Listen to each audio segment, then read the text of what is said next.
It's a story about what used to be a quiet town where you knew your neighbor, but these days a woman says she doesn't feel safe at home anymore. Center police officers have arrested Keely's mother, Skakitha Cartwright, for the murder of baby Keely. I spoke with Keely's dad and grandmother in Center, Texas, who says Keely was their little gift from God. In the wake of the Newtown Elementary School shooting, gun control and overall school safety are at the forefront of everyone's mind. East Texas law enforcement officials and school administrators agree that it's time to discuss school security in an effort to better protect our kids. If you're like me and so many other Americans, you've gotten your first paycheck for the year and you've noticed it's a little bit short. And people I talked to today say it's a hit they can't afford to take. Interstate 69 is a highway that will span the United States, making for a direct route from Canada all the way down to Mexico. Now, officials say the transcontinental interstate is expected to increase the transportation of goods and bring industries to the Arklatex, and that means a brighter economic future in our area.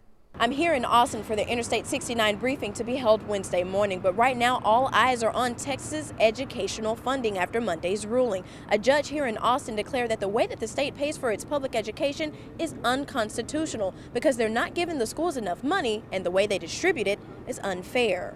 For the last 2 years we've had to cut programs, decrease in some areas, move funding around, things like that. A lot of schools are looking at and have cut elective courses and things like that normally would be just a major part of the program. Schools in East Texas and all throughout the state have had a breakthrough in their fight for better funding. Over the past 2 years, money for schools has been cut by $5.4 billion. Officials fighting the state on behalf of Texas school districts say relying on property taxes alone is hurting Texas public education.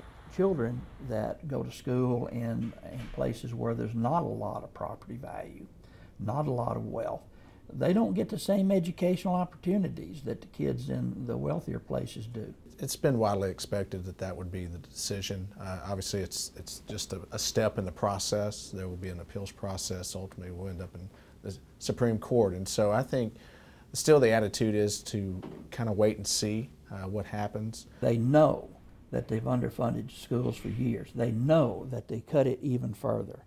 And they're using this as an excuse just to kick the can further down the road so that they don't have to act now. There are children's futures in that can that they're kicking down the road. And we can't afford to wait. We have to do something now to help those children. Those involved in the lawsuit say that they will continue to fight for better funding for Texas public schools. Lawmakers are in session right now, but they say that their hands are tied until a decision comes down from the Supreme Court. On Wednesday, I'll bring you more information on that Interstate 69 briefing and what it could mean for the Arklatex. In Austin, Texas, Keristen Holmes, KTBS 3 News. It's been called the corridor of the future, and it's coming right through the Arklatex. Interstate 69 will connect Canada to Mexico, bringing with it jobs and economic growth. I'm here in Austin, the capital city of Texas, where officials here say they're working to make sure I-69 comes through our area.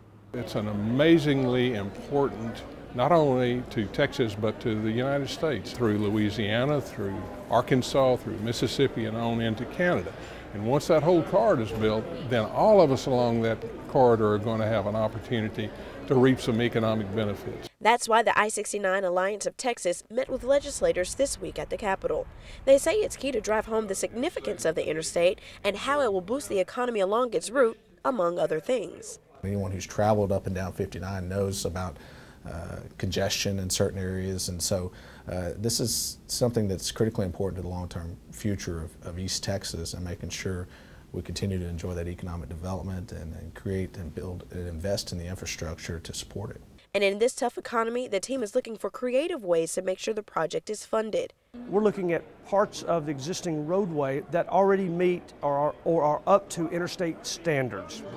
So we're working on taking existing roadway and dual designating and converting it to interstate. East Texas lawmakers say if you build it, they will come, and they are a big business. There are so many industries and manufacturing distribution centers that will not even consider locating unless they have access to an interstate. Now, a project as big as I-69 takes money, and lots of it. But officials here in Austin say they'll continue to find cost-effective ways to make sure I-69 revives the economy in the Arklatex. In Austin, Texas, Keristen Holmes, KTBS 3 News. It's because right now everyone's very aware that TxDOT doesn't have near the money it needs to address all the streets and highways that it has. So any increased funding from Austin or the federal government will make a major stride in all of East Texas. J.C. Hughes works for Marshall Public Works. It's his job to make sure Marshall City's streets are in good condition.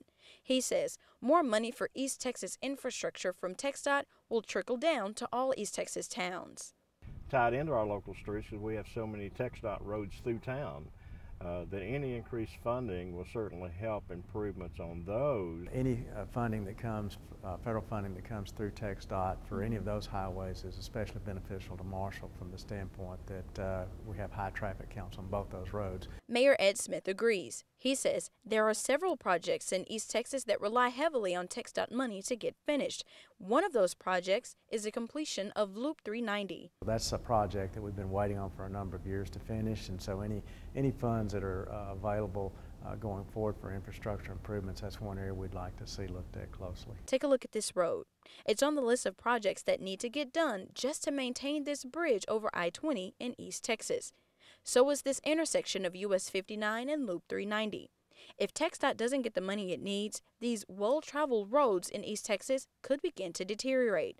And lawmakers say funding infrastructure is just one of the hot topics in legislature this year. Of course, we can agree on that it's a big deal, but like so many other things, we sometimes can't agree on how you pay for it. Lawmakers are considering raising the gas tax, which would leave you paying more at the pump, raising registration fees on cars in Texas, or raising the sales tax when you buy a new vehicle. I don't know where we end up there. We're going to have lots of debate and discussion on that, but one thing we can't agree on is that we cannot afford not to invest in our transportation. Right now, more than 20,000 cars and trucks travel through Marshall on I-20 daily, and more than 17,000 vehicles travel through the city on US 59 every day, and those numbers are expected to grow in the years to come.